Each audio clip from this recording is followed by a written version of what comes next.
अब धेरैले भन्ने कुरा के हो भन्दाखेरि नि अत्यन्तै कन्सियस मान्छेहरूले अनि अत्यन्तै बुजुर्ग मान्छेहरूले, अर्को तरिकाले भनौँ न विद्वान मान्छेहरूले, मैले यत्रो वर्ष 3 वर्ष 4 वर्ष 5 वर्ष 6 वर्ष 7 वर्ष मेबी 10 वर्षसम्म कन्टिन्यू औषधि खाइरहेको छु एन्जाइटी डिप्रेसनको लागि अथवा एन्जाइटी डिप्रेसन ट्रिटमेन्टको लागि। त पनि एकदम फलानु डाक्टर सिनियर डाक्टरलाई देखाएर, नामुद डाक्टरहरूलाई देखाएर, अथवा मेबी हस्पिटल पनि आउट अफ कन्ट्री एकदमै फलानु हस्पिटल गएर गरिरहेको छु र त भएन। अब यो हिलिङ गरेर एन्जाइटी डिप्रेसन ठिक हुन्छ भन्ने खालको मूल धेरैको प्रश्न यो हो। जिज्ञासा पनि हो, प्रश्न पनि हो, शङ्का पनि हो, जे भने पनि यो छ। अब यो चाहिँ कस्तो हुन्छ भन्दाखेरि हिलिङबाट अथवा एनर्जी हिलिङबाट, अफर्मेसनबाट, साइकोथेरापीबाट, होइन, थट चेन्जिङ प्रोसेसबाट जुन ट्रिटमेन्टको सिस्टम छ, एन्जाइटी डिप्रेसन लगायत सम्पूर्ण साइकोसोमेटिक प्रब्लमहरूलाई ट्रिटमेन्ट गर्ने टेक्निक छ, यो भनेको चाहिँ एउटा दीर्घकालीन उपाय हो क्या। एउटा दीर्घकालीन, जुन दीर्घकालीन कुरा छ भने त्यसको लागि त अलिकति समय पनि लाग्छ नि, होइन। जस्तै सालको रुख बढ्नका लागि कति समय लाग्छ, एउटा साल एजेट बन्नका लागि अथवा एउटा साल कम्प्लिट रूपमा त्यसले आफ्नो प्रोडक्सन दिनका लागि कति समय लाग्छ, अनि एउटा बाँस कति समय लाग्छ, अनि बाँस कति महँगो हुन्छ, साल कति महँगो हुन्छ, बाँसले कति उत्पादन दिन्छ, सालले कति उत्पादन दिन्छ, बाँस कति बलियो हुन्छ, साल कति बलियो हुन्छ भने जस्तै एउटा इक्जाम्पल लिन सकिन्छ क्या। यो दीर्घकालीन उपाय हो।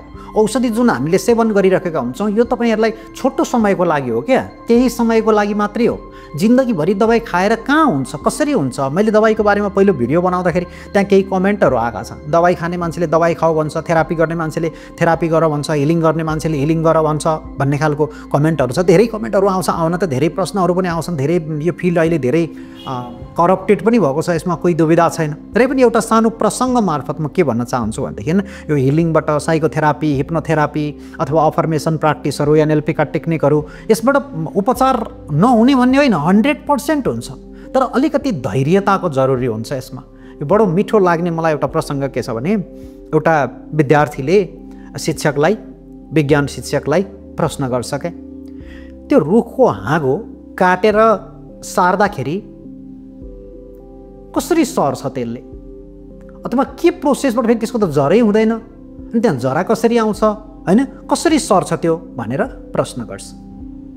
अनि शिक्षकले विद्यार्थीलाई भन्नुहुन्छ, जब हामी कुनै रुखको हाँगा काट्छौँ, काटेर लगेर त्यसलाई माटोमा राख्छौँ अथवा पानी मिश्रित माटोमा राख्छौँ, माटोमा लगेर राखिदिइसकेपछि केही समय पश्चात बिस्तारै बिस्तारै जहाँ काटिएको हुन्छ, काटिएको ठाउँबाट साना साना जरा निक्लिन सुरु गर्छ।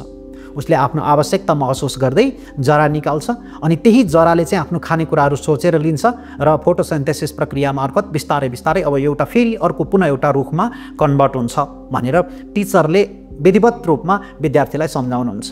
सम्झाइसके पश्चात विद्यार्थी घर जान्छ। घर गएपछि उसले पनि यसलाई प्र्याक्टिकलमा ल्याउने प्रयास गर्छ। एउटा रुखको हाँगा काट्छ, जुन हाँगा काटेर सर्ने रुख हो त्यो हाँगा काट्छ, काटेर उसले गमलामा सर्लक्क रोप्छ, पानी पनि हाल्छ। त बिहान विद्यार्थीले रोप्छ त्यो रुखलाई अथवा हाँगालाई रोप्छ, गमलामा पानी हालिदिन्छ, बेलुका स्कुल जान्छ। स्कुल गएपछि ऊ बेलुका आउँछ। बेलुका आएपछि उसलाई पढाइको विषय, अन्य विषयभन्दा पनि सबैभन्दा क्युरियोसिटीको विषय के हुन्छ भन्दाखेरि यो हाँगोले तल जरा हाल्यो कि हालेन भन्ने उसलाई बडो उत्सुकता हुन्छ। अनि बेलुका आउने बित्तिकै सबैभन्दा पहिला घरभित्र नगइकन, खाजा नखाइकन उसले के गर्छ, प्वाक्क त्यो हाँगोलाई उखाल्छ र यसो हेर्छ तल, काटेको ठाउँमा जरा हाल्यो कि हालेन यसो हेर्छ, हालेको हुँदैन जरा, जस्ताको तस्तै हुन्छ हाँगा। अनि फेरि के गर्छ, हालेकै रहेछ, गाडिदिन्छ, यानि कि रोपिदिन्छ, गमलामै राखिदिन्छ, जान्छ। फेरि बिहान हुन्छ, बिहान उठ्ने बित्तिकै उसको चासोको विषय के छ, त्यो रुखले जरा हाल्यो कि हालेन, हाँगाले जरा हाल्यो कि हालेन, फेरि उखालेर यसो हेर्छ, ल फेरि हालेकै छैन, होइन। एवं रीतले उसले यो प्रक्रिया गर्छ, बिहान र बेलुका उसले उखाल्दै हेर्दै गर्छ, जरा हाल्यो कि हालेन त्यो हाँगोले भनेर। हेर्नुहोस्, 1 हप्तासम्म यो प्रक्रिया कन्टिन्यू गर्छ, हेरिरहन्छ। अनि अन्तिममा अब निकाल्दै उखाल्दै रोप्दै गरेपछि हाँगा सुक्दै जान्छ, जरा हाल्दैन। केही समय पश्चात हाँगा सुकेर जान्छ। अनि उसको कन्क्लुजन के रहन्छ विद्यार्थीको भन्दाखेरि, जरा हाल्दो रहेछ, हावा कुरो रहेछ यो, आई मिन टिचरले भनेको कुरा गलत रहेछ, होइन रहेछ, के को हाल्थ्यो, पढ्ने मात्रै कुरा रहेछ यो त भनेर उसले आफ्नो प्र्याक्टिकल कन्क्लुजन निकाल्छ। हेर्नुहोस् त, वास्तवमा जरा हाल्छ कि हाल्दैन त, सर्छ कि सर्दैन त रुख, अथवा हाँगा सर्छ कि सर्दैन त, सर्छ। तर कसरी सर्छ भन्दा हरेक चिजको एउटा प्रोसेस हुन्छ, पद्धति हुन्छ, प्रक्रिया हुन्छ, टेक्निक हुन्छ हैन। त्यो टेक्निकलाई फलो गर्नुपर्छ अनि पो हुन्छ। जस्तै हामी हिलिङ थेरापी, हिप्नोथेरापी, साइकोथेरापीको माध्यमबाट साइकोसोमेटिक प्रब्लमहरू, स्ट्रेस, एन्जाइटी, डिप्रेसन यसरी सल्भ गर्ने त प्रोसेस छ, एउटा प्रक्रिया छ। हाम्रो माइन्डलाई हिल हुनको लागि पनि एउटा प्रक्रिया चाहिन्छ। हाम्रो सबकन्सियस माइन्डले कमान्ड लिनका लागि, यसलाई चाहिँ नि प्रोसेस गर्नका लागि त्यो माइन्डमा मात्रै प्रोसेस भएर भयो त माइन्डले त्यो प्रोसेस त बडीमा कन्भर्ट गर्नु पर्यो। अब यो एन्जाइटी डिप्रेसन त मनको लेभलमा मात्रै छैन, मान्छेको व्यवहारको लेभलमा आउँछ। ओसिडीहरू, रिपिटेड चाहिँ नि बिहेभियरहरूदेखि लिएर सारा कुराहरू, यो एङ्गरनेसहरू हुन्छ, त्यो त व्यवहारमा देखिन सुरु गरिसकेको हुन्छ। भनेपछि पहिला त माइन्डले चेन्ज भएर, माइन्डको लेभलमा त्यो थटको लेभल चेन्ज भएर त्यसलाई चाहिँ शरीरको लेभलमा पठाउनका लागि इट मे टेक्स टाइम, यसको लागि समय लाग्छ, धैर्यताको जरुरी हुन्छ। तर यो दीर्घकालीन हो। जब हामी कुनै फेरि एकदमै अहिले अब भन्नै पर्छ हैन, बजारमा कतिपय यस्ता खालका टेक्निकै छैन खासमा भन्ने हो भने, यस्ता खालका भ्रमहरू फैलाइएको छ। एन्जाइटी डिप्रेसन 3 दिनमा ठिक हुन्छ, अथवा 5 दिनमा ठिक हुन्छ, अथवा म 7 दिनमा ठिक गरिदिन्छु, पुरै 100% जस्ताको तस्तै ठक्कै। त्यस्तो हुँदैन, बिल्कुलै हुँदैन, हुँदैन क्या त्यो। किनभनेदेखि एन्जाइटी डिप्रेसन बन्छ कसरी, त्यो बन्ने प्रोसेस मैले धेरै भिडियोहरू राखेको छु। एन्जाइटी डिप्रेसन के को कारणले बन्छ भने, वर्षौँदेखिका हामी जन्मेदेखि अहिलेसम्मका घटनाक्रमहरूको सङ्गालो विस्फोट भएर एन्जाइटी डिप्रेसन बन्छ भने अब आउनेवाला भविष्यको चिन्ताको कारणले गर्दा एन्जाइटी बन्छ। अनि यत्रो लामो प्रोसेसबाट बनेको डिप्रेसन अब 3 डेज 4 डेज, अब कसैले त एकैछिनमा ठिक भइहाल्छ भन्ने विभिन्न खालका स्टन्टबाजीहरू गर्ने, त्यसरी हुँदैन, बिल्कुलै हुँदैन।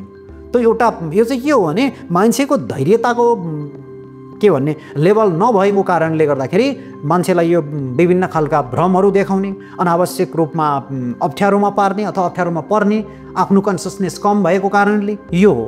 एन्जाइटी डिप्रेसन विभिन्न मनोवैज्ञानिक समस्याहरू, एन्जाइटी डिप्रेसन भन्ने मात्रै हो, धेरै समस्याहरू छन्। ओसिडी छ, यसमा डिलुजन छ, इलुजन छ, हेलुजिनेसन छ हैन, पिटिएसडी छ, अहिले त इन्सोम्नियाका प्रब्लमहरू छन्। इन्सोम्नियाका पनि भेराइटिजहरू छन्, डिफ्रेन्ट खालका व्यवहारहरू छन् हैन, त्यसका पनि सिम्पटम्सहरू फरक छन्।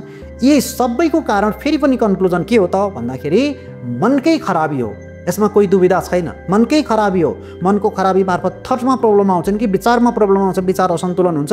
विचार सन्तुलनका लागि केही समय लाग्छ। तत्काल अहिले भर्खरै लु म फुकिदिन्छु ठिक हुन्छ भन्नु चाहिँ अन्धविश्वास, एउटा अन्धविश्वास।